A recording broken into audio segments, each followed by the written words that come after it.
আমি সায়া ব্লাউজ পরে রয়েছে, এটা ইগনোর করে যাও বিকজ আমি শাড়ি পরবো। তার তোমার কথা এখানে দেখো প্যান্ডেলটা দেখা যাচ্ছে।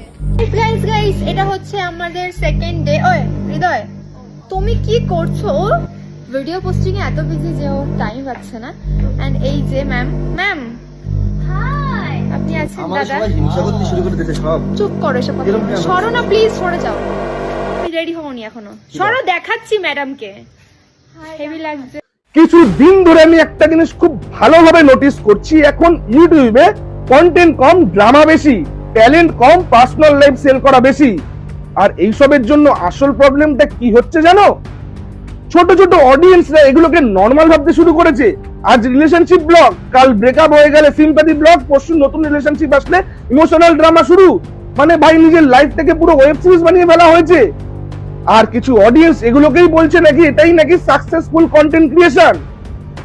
না ভাই, কন্টেন্ট ক্রিয়েশন মানে ক্যামেরা অন করে নিজের পার্সোনাল লাইফটাকে ইন্টারনেটে ছড়িয়ে দেওয়া নয়।